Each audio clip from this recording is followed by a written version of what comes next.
Global TV and radio, a place where dreams take flight, with authentic storytelling, diverse perspectives and meaningful conversations, where global stories unite and bridges are built beyond all borders.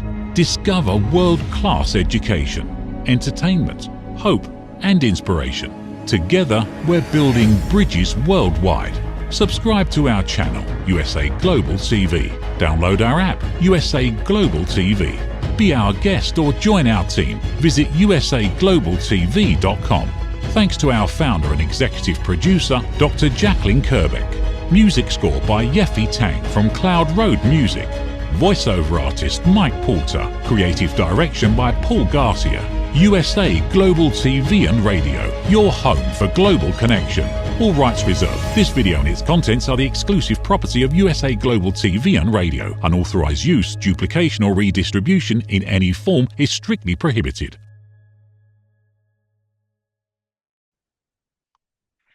Hello and welcome to USA Global TV and Radio. I'm Tracy Cram Perkins, and our show today is Dementia Home Care. I invite you to subscribe to our YouTube channel, USA Global TV and Radio. I am a 4-time dementia caregiving survivor and the author of Dementia Home Care, How to Prepare Before, During, and After. And I am so excited to share with you today that after nearly 4 years, the audio version of Dementia Home Care is now available wherever audiobooks are sold. And I can't wait to share with you a few clips that were narrated by the wonderful Erin Grassi. So let's get to it. You cannot teach a man anything, only help him to find it within himself. Galileo. When my husband and I started the caregiving journey with my family, we had no idea what we were doing. The saying, "You don't know what you don't know until you know it," comes to mind. Like many before us, we staggered blindly through the dark maze of caregiving, searching for answers, including to my father's question, "I have Alzheimer's, not the plague. What will it take to be treated like a human being?" Which led us here, to the end of this book. We've covered a lot of material. Use what works for you. Don't try to do everything. Pick a chapter and work through it. Make mistakes. Forgive yourself and try again. Dementia will wipe the slate clean for you, sometimes in 10 minutes. Your loved one won't remember the mistakes, only the feelings. Dementia caregiving is hard. Make time to take care of yourself. Make time to breathe deeply. Make time to slow down and enjoy the small moments. Remember the importance of touch and expressing your love, and you're receiving it in return. Share with your family and friends how to visit and help. Accept the help that is offered to you. Allow yourself to have fun. And there you have it. Now I have one more clip that is very poignant for today because I want to talk about a few things that have to do with end-of-life planning, have to do with urinary tract infections, have to do with fatigue. And so let's just listen to this next segment here, shall we? You won't remember everything. Even if you have an elephantine memory, some little details will slip through. You might not remember every one of your loved one's surgeries, like when your mom had her funny bone surgically removed in 1999 after you drove her new car into the mailbox waving at the cute boy next door. It was so last century. Over the course of her care, there will be a lot of medical documents you need to keep track of. It doesn't have to be fancy, just a file box and some manila file folders to label. Give each file a specific name. For example, medications or perhaps prescriptions. Medicare documents, supplemental insurance, hospital bills, doctors, documents for doctor's appointments, legal documents, and any other additional files you may need. You will be surprised how much time it can save you not having to dig through piles trying to find what you need at the last minute. You can also keep an e-file on a thumb drive for backup. It may not seem important now, but if she is seeing multiple doctors, being able to pull together all the pieces of paper may prevent other doctors from prescribing medications with an unintended side effect. Keeping track of all of her doctors, where they are located, upcoming appointments or surgeries, can also be overwhelming. So that was a clip from Chapter 8, Doctors, Pharmacists, and Me, Oh My. And that's leading off to what we're heading into next. So, first of all, I want to talk about the difference between a healthy brain and an Alzheimer's disease brain. And what you're seeing on the left is a healthy aged brain, age 55 and above. And on the right is a moderate Alzheimer's disease brain. You'll notice that it has holes and that it is shrinking. And because of this, the memories that were in those spaces where the holes are now no longer exist. As a result of that, when we try to bring them back to us and remind them that they just ate 5 minutes ago, or that they repeated the same thing 7 times, or that they had done something already, or we've already come back from an event, they have no recollection because they no longer have their short term memory. So, within those holes in the brain, there is memories outside of those holes. Now, the way our brain works, it's been hardwired since birth that we take the information that we learn. Let's say it was tying our shoelaces, we learned in kindergarten, and then by the time we were in second grade, our brain pulled forward all that information so we could tie more complex knots. That doesn't go away.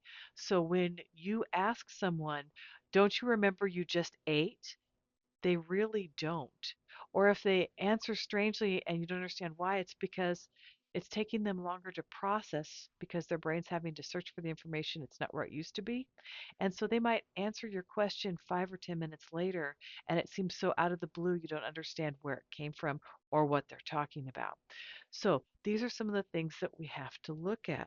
So let's look at some other items here. Let's look about how to recognize if somebody might be suffering from dementia or Alzheimer's disease.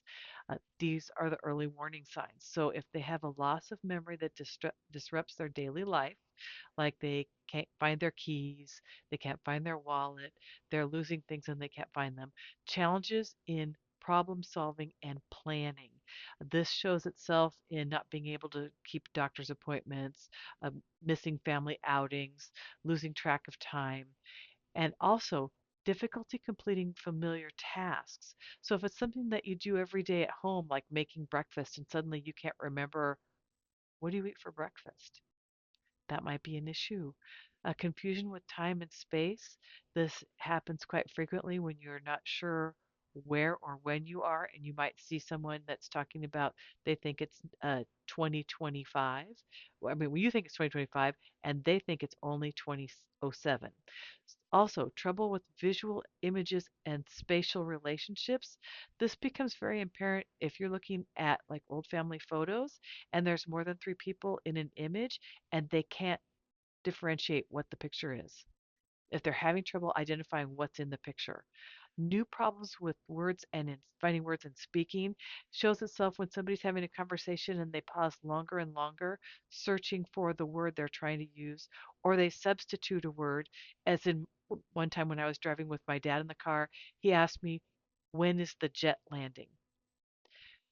He was trying to ask me, "When were we coming home?" So it was figuring out what he was trying to tell me. Also, misplacing things and losing the ability to retrace them. What usually happens is somebody will hide something because they're worried that they will can't find it later, or and so then they can't remember the next day where they hid it. It's so well hidden that no one in the family can find it. Then when they show decreased or poor judgment, such as they're not driving safely and they're driving too slow or too fast for the situation, is an example. Also, withdrawal from work and social activities because it becomes too overwhelming for them to be able to function.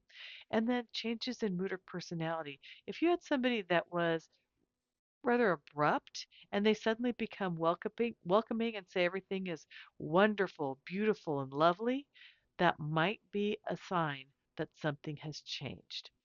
Keeping that in mind, let's look at something else here. 3 things that can cause meltdowns for your loved ones who have dementia. So the first thing is reality orientation. If you remember, we just looked at the brain, it had holes in it. It's shrinking. They can't remember. So when we try to bring them back saying, don't you know I just answered that question? Or why can't you remember? Or we just did that. Or I keep telling you, you cannot bring them back to you no matter how painful it is. They don't have the capacity anymore. It will make them melt down. They might become defensive. They might cry. They might argue with you. You have to be their place of safety. You have to help guide them through to what they've forgotten, even if you have to find tools to help them remember. All right. The next thing is rushing. Rushing someone can cause catastrophic meltdowns. I had an experience with my father where we were trying to go to a doctor's appointment. During the lunch, we were watching news, and they had talked about an anniversary for the ricin attacks. And so they also talked about sarin gas, which had happened before that. And so we had all of those things happen through, and I didn't think anything about it. We were getting ready to go to the doctor's appointment. It's winter. I grab my dad's favorite coat, hand it to him, and he slaps it out of my hand and tells me it's full of poisonous gas. Okay, so now what do I do? He's hyperventilating now. He's freaking out we're going to die. And I had to figure out how to get us out the door because we only had 20 minutes baked in. So I told my dad to hold his breath, to slide past the coat and get to the closet door. And I was going to get some protective gear so that we could get it taken care of. I ran into the bathroom, grabbed some cleaning gloves. Fortunately, he was so panicked he couldn't relate to the fact that that would protect us from the gas. And I picked it up. I said, hold your breath and open the door. We threw the coat in the door and we slammed the door shut. Well, by this time, he's pale, he's hyperventilating. And so I mimicked him at first. And I started hyperventilating too. We started slowing down our breathing. I thanked him for saving us because the hallucination was very real to him. And he needed to know that I believed him and that I was participating. And so what we ended up doing is I thanked him. I let him know how much I appreciated. And in between each sentence, I slowed my breathing down. I took a deep breath in and let my breath back out. It took about 5 minutes, and we were only 5 minutes late to the appointment. But you never know when these things are going to happen. Now, the next thing to think about is dehydration. This is a real big one when you're doing dementia care. We as caregivers sometimes become so exhausted. Uh, we don't want to take them to the bathroom constantly. And so we're relying on adult continence products and we're restricting fluid. Well, unfortunately, the way the body is designed, it is going to keep releasing fluid whether we're giving it to them or not. So they become more and more dehydrated. And so what ends up happening is their urine becomes concentrated, but not only that, they can have delirium. They can also get a urinary tract infection. So it's important that we keep them hydrated, but we also have to understand how continence products works. So let's look at a few things here. We also want to look at when dementia might not be dementia, but it might be something else. So if your loved one is on a new medication, if they have a urinary tract infection or other infection, or if it's fatigue. So let's look at a little bit further into this. First of all, what happens when you have drug interactions?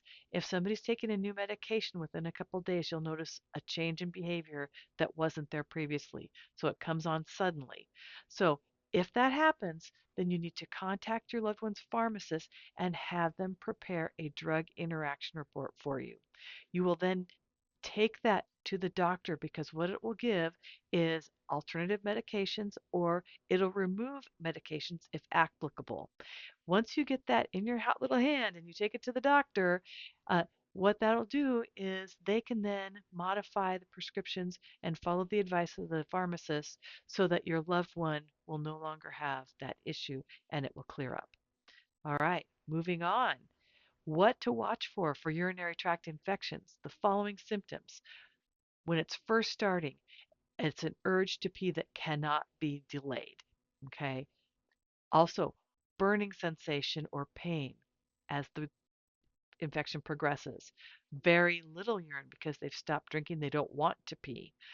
Urine tinged with blood. Again, we're going in the progression of bad to worse here now. Complaints about soreness in their backs, their sides, their lower abdomen, and worst of all, signs of nausea, vomiting, chills means the infection has gone too far if they have a fever and you need to seek immediate medical treatment. All right, continuing on that same vein, let's talk about the continence products. With a healthy human bladder for somebody that's age 50 or younger, it can hold up to 2 cups of fluids or 16 ounces. When somebody reaches the age of 70, their capacity has diminished and they can only hold a cup and a quarter of fluid. So they're going to need to go to the bathroom more frequently. People over the age of 60 generally need to pee at least twice during the night. So let's think about this. If you are caring for a loved one and you're having to get up several times to take them to the bathroom or they're urinating in their bed, having a continence product and getting up every 2 hours to change it is not easy for you to sleep. You have to wake them up, you're awake, you're not getting the rest you need.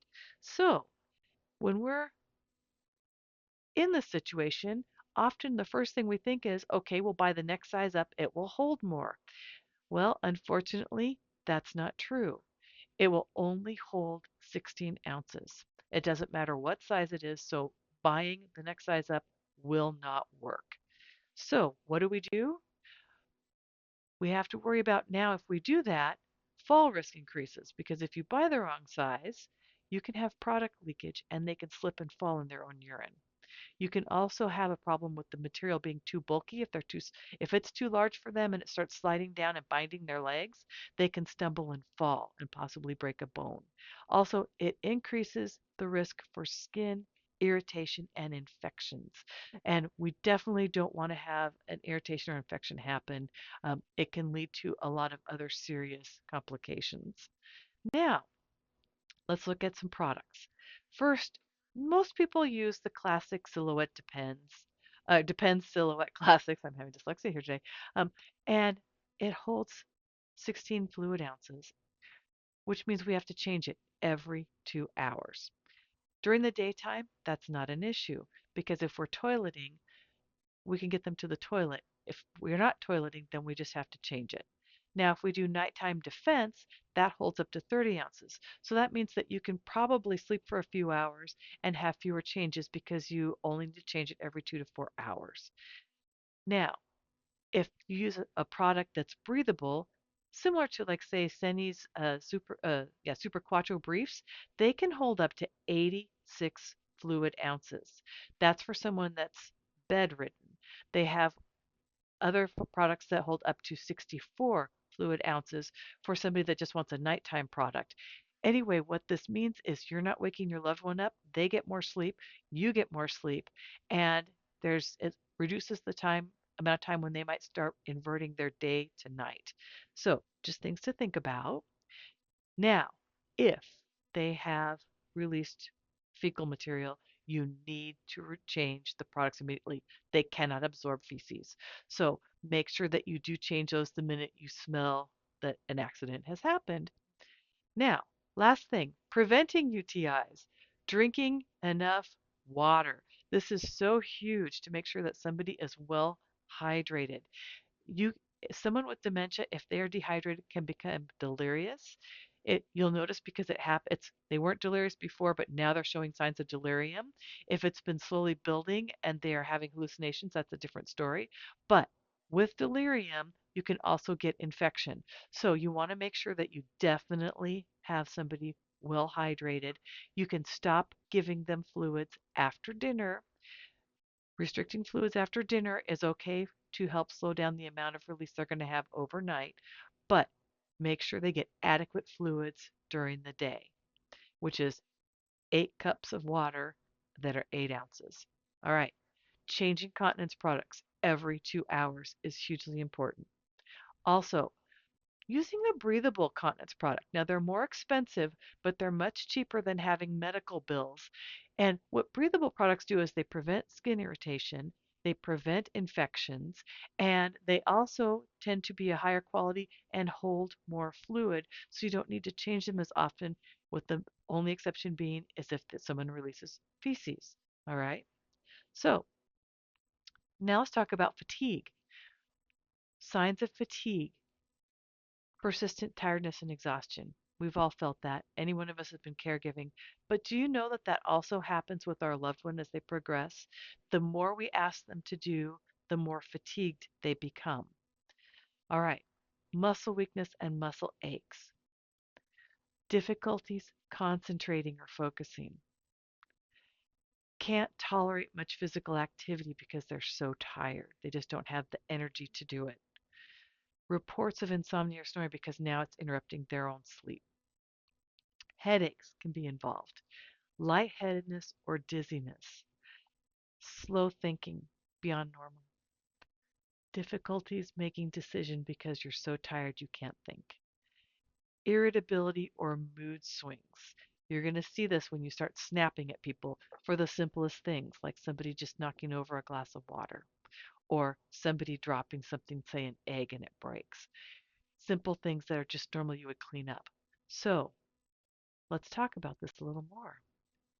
What are the differences between fatigue, where you actually need to get help, or when it might be becoming dementia? With fatigue, there's no issues with spatial relationships. The muscle aches may be due to overuse, overdoing things, especially as we age. Mental fog that does not significantly worsen over time. If it worsens over time, that's definitely a sign that you might need help with dementia. Also, they can still perform everyday activities like cooking and paying bills. If you can still do those things, it is fatigue, and you need to make sure that you work in time for self care and respite. And as much as it sounds crazy when you're going, I don't have time, consider this: caregivers that do not take the time to take care of themselves are more likely to pass before their loved one. So please figure out how to take some downtime. And even if it's just going out and taking a 5-minute walk, anything you can do to get yourself a little away time, a little downtime, something for yourself. We can't be on all the time. All right. Now, here's something a lot of people have been asking me about lately, and I wanted to address: overcoming the communication gap and earning the trust and cooperation when you're trying to have a conversation with your senior loved one about future planning. This is a really big issue. A lot of people get very frustrated, and we're not necessarily looking at it from the senior's perspective. So let's take a little walk down here and see what's going on. This is how future planning usually happens. It usually happens, and this is one of my readers shared this, um, when they end up hospitalized. And so what happened for her is she was reading the book, read the part about what if I die first, after she was hospitalized for 10 days with pulmonary embolisms. So she was in the hospital. Her husband, who had dementia, was home by himself for 10 days. And so when she got home, she had to figure out how to get all this done and make it happen so that nobody else in her family would have to go through this with them. All right, so let's look at what we can do. So our goals for helping them with end of life planning are contingency starter plans, because what we want to do is we want to start these one thing at a time, make it easy to work into. So contingency starter plan, what that is, and I should back this up. A contingency starter plan is when you have somebody temporarily ill or hospitalized, but not for very long. And what it includes is a list of folks that are friends and neighbors who can help out for a short time. So maybe they are going to be able to drive you someplace, or they can check in on you and check in on your loved one if they're okay staying by themselves for a short time. Or perhaps it's a paid caregiver that can step in and help you. Now, with one-time emergencies, that particular thing is you need to now have a guide for anyone doing care when you are unable to return home. So let's say you're going to be gone for a few days. So what it's going to include is your loved one's daily routine list, everything they do from getting up, getting dressed, how to de-escalate when they get upset, what their favorite foods are, so that somebody can just walk in, read the list, and go, okay, I can do this. Also, you want to have a medication list and a list of the doctors, not only for EMTs in the event of an emergency, but also if you have to take them to an appointment so that you have everything all in one place. Now, I also recommend a copy for I've jumped ahead again, a copy of their meltdown trigger list. So this is for also when you have a continuing crisis, when a caregiver is going to need surgery, has a heart attack, broken bone, whatever it is. Um, the meltdown trigger list, and it's available on my website if you don't have my book, under the resources page under useful forms. It's got a guide showing you how to do this. You identify what causes a meltdown and you write down the items that can help them de-escalate it. So how to redirect them, how to distract them. Maybe it's giving them their favorite stuffed toy. Maybe it's moving them to another room to listen to music.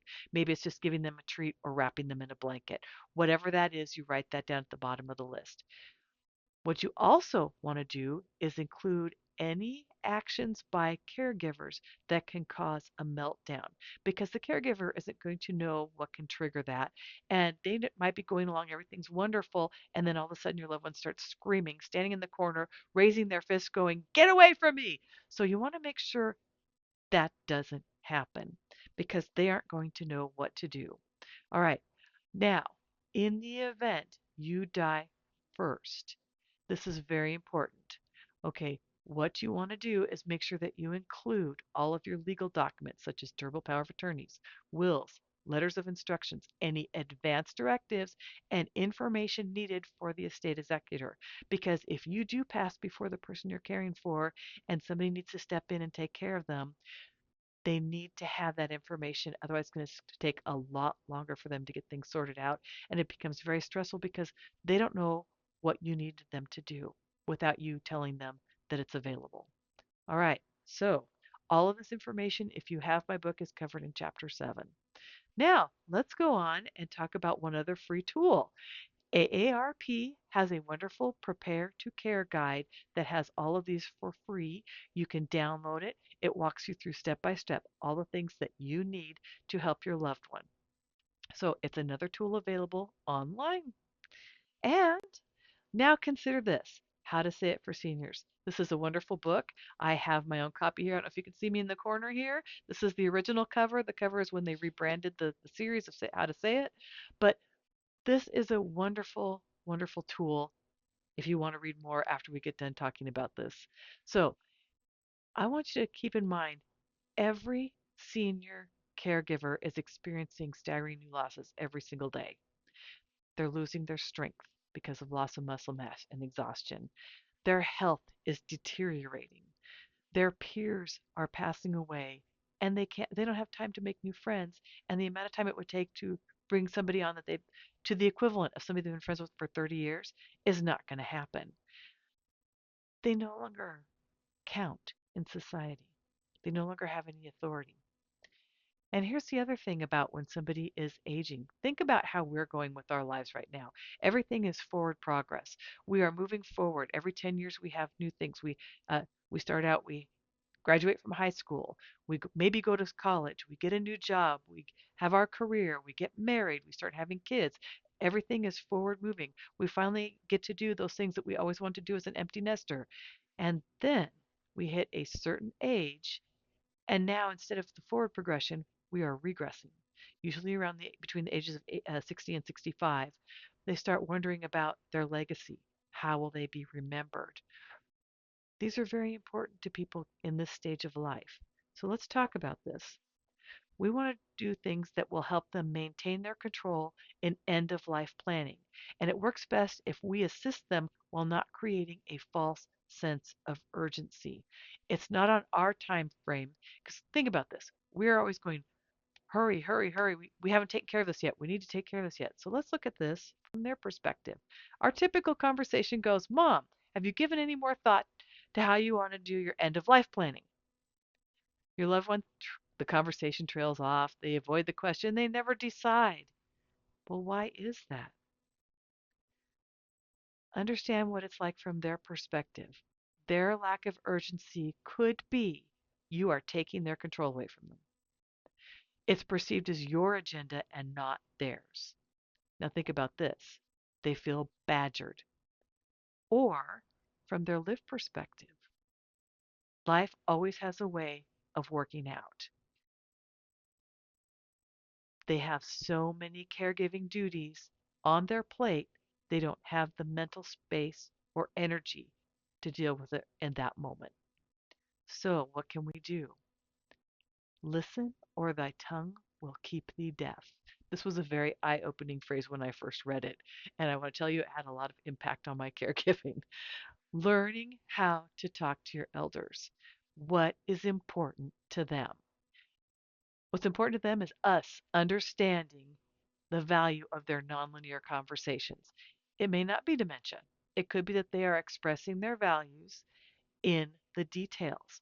So consider this. When you think about these times when you've like sat around at family dinners at the holidays and Uncle Bob is relating a story about how he used to work on the farm and how he would be out, picking the beans and then they would be milking the cows and and all of these things were going around in circles and finally you're getting frustrated and you start ending you tell them the rest of the story for them. Okay, you've just cut them off. You told them you're not listening. What you don't understand was they were probably expressing their value in work, their value in and pride in what they did and how they got to where they are. So it's understanding where they're coming from when they tell these stories. So how are we going to do that? What is important to them? First of all, is allowing them to maintain a sense of control over the conversation and not interrupting them and finishing the sentences for them. Also, asking the right questions from their perspective. Ask open-ended questions like, what are your thoughts on this? How about clarifying questions like, when you're saying this, are you referring to this? What are you talking about? Also, probing questions like, why do you think this happened? This is a very important question. Summarizing questions let them know that you are understanding what they're saying and you're connecting with them. So you're saying, if I'm understanding you correctly, you're saying this. Also, reflective questions. It sounds like you're feeling frustrated. So that again, you are actively listening and you are making them feel heard. What this does is it makes you feel welcoming. You also want to make sure that you are welcoming in your body language. If you're sitting there talking to them or they're talking to you and you're looking around, you're trying to get them to speed up, you're tapping your foot, you keep looking at your text messages, what are you telling them? They have no value. You're taking away their authority. So, what we want to do is we want to be welcoming. We want to be actively listening to those repeated patterns in their stories to be the detective and figure out what are they trying to tell you? Because once you understand that, they're going to trust you more and they're going to be more accepting to your guidance. Expressing empathy towards their needs of control and legacy and not urgency. The urgency is on our part trying to help them get this done before anything happens. We feel the clock ticking. They are looking retrospectively and know things that always work out in the end, whatever the end is. Understanding their needs will build that trust and they will then allow you to guide them through end of life planning. But you have to earn it. So you have to earn it. Now consider this. Let's say you say, I get the sense you're overwhelmed by the idea of end of life planning, and I'd like to hear your ideas in case you fall and end up in the hospital. What makes it difficult for you to list anyone who can provide substitute care while they heal? Or list anyone who could provide transportation for them or their loved ones? Let them answer those questions. Then if they ask your advice, then you can offer suggestions. Also, if your loved one takes an extended pause after any question, this is not dementia. You might be witnessing a life in review moment. This is very important to them. Allow them the time to reflect. Because if you wait to speak until after they speak, you might be surprised that the answer is not what you thought it was. All right. So If your loved one is over the age of 60 and they thank you for your help and you truly want to connect with them, be welcoming and use the magic words, "You're welcome." Consider this. Most people that were in the silent generation and many baby boomers and even Gen Xers growing up were growing up in a more communal society. Because of that, they were spending time with neighbors, friends. They weren't as separated as we are now. And so being welcoming and saying you're welcome speaks to their heart and it builds trust. That's what we all want. All right. Now, I really enjoy sharing with people the books that from other authors that I find really impressive. So I want to just take a moment and talk about these. First of all, I want to talk about Surviving Alzheimer's with Paula Spencer Scott. And by the way, I own every single one of these books. And this one is a really, really fabulous book. It takes you from diagnosis to beyond death, or to death, I should say. She walks you through every single thing. She cared for 5 family members. She talks the talk, she walks the walk, she asks really important questions for your consideration and then guides you through to those answers. It's a really phenomenal book. All right. The next thing is Learning to Speak Alzheimer's by Joanne K. Nicosti. This is a really great book, especially if you're trying to make your home more dementia friendly. It walks you through her method called habilitation, and you get to look at it through the eyes of someone with dementia. It's a really phenomenal book. The 36-Hour Day, I have owned copies since the 5th edition. It is a phenomenal book. It is so chock full of answers. That's why it's a continual bestseller. That's why it's considered the Bible of dementia care. The 7th edition, I'm going to be honest, I have a small problem with it is if I'm too tired to read, I can only read it in the morning because it's written like a textbook now. It's got it in columns. So for whatever reason and I've heard other people say this as well, it just makes them a little more tired reading it, makes it a little harder to comprehend. Now, How to Say It for Seniors. Fabulous book. It was originally written for seniors caring for their aging parents. It still speaks their language. So, of baby boomers, it speaks the language of Gen Xers. So, if you have someone you're caring for in those categories, I would strongly recommend reading it. It gives you thought and perspective you didn't have before, and it teaches you conversational skills that you can use in everyday life. Now, The Caregiver's Guide to Dementia by Gail Wetherill is a phenomenal book. It has all sorts of exercises for respite, for meditations. It also talks about how to deal with things that are difficult to handle, especially when you're giving caregiving, how to handle people when they're melting down, when they're sundowning. It's just a wonderful, wonderful book. Creating Moments of Joy Along the Alzheimer's Journey by Jolene Brackey. That saved my bacon. It was such a wonderful book. I took from start to finish. I couldn't get enough of it. Also, Share the Care is a wonderful book for group caregiving, for creating group caregiving, because you can't do it alone. And it's if you do create a group of caregivers together, once your loved one passes, then they have a support group. You have a support group for the rest of your life. The last one is Creative Care by Ann Bastings. Her grandmother had a stroke, and when at the end of her life, she could only talk by going tss, tss, tss, and using one finger. And Ann figured out how to create a communication devices with her, and she's training other people how to communicate using these devices. It's a really phenomenal product. She also has a training for folks that are home caregivers like myself, so that's for free, that you can learn how to do these techniques and empower yourself as a caregiver. So now we're coming on to the end here. And I would like to say thank you very much for joining me today. And I want to let you know that we'll be back on June 15th. And our next guest will be Laurette Clyer, author and publisher of Nana's Books.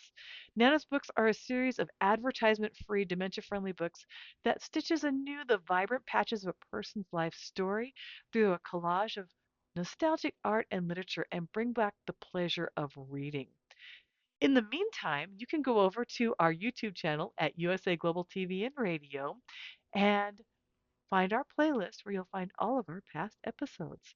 I want to thank the wonderful Dr. Jacqueline Kerbeck for all of her work behind the scenes today, and thank you to our sponsors for making this possible. See you next time, everyone.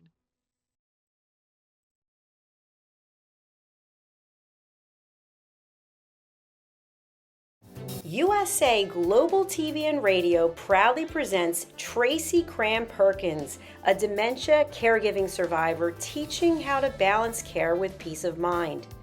#1 resource for dementia caregivers. It's the book Dementia Home Care: How to Prepare Before, During, and After. Over 17,000 copies sold of this must-have guide. And now a testimonial from Tracy Smith.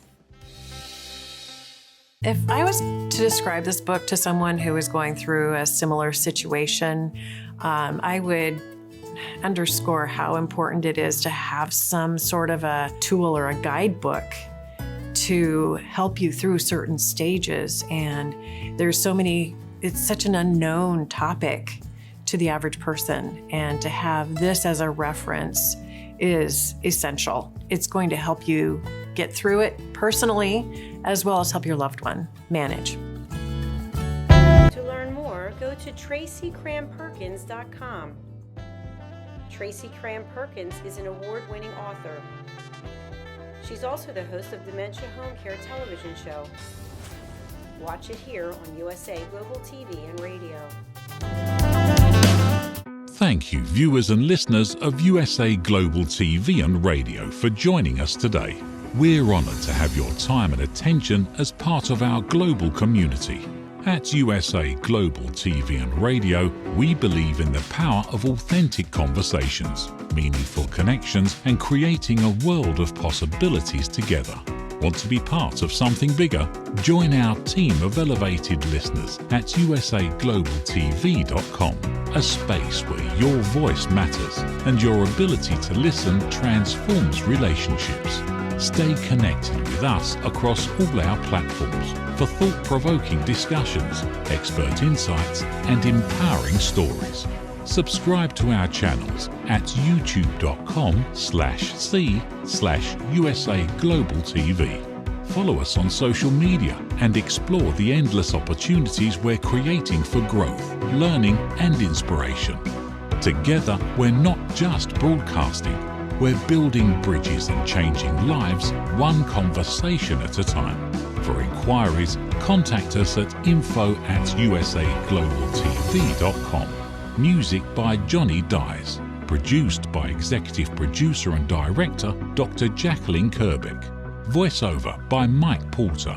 Creative Direction by Paul Garcia. All rights reserved. Copyright 2025. Visit usaglobaltv.com to view our full terms and conditions.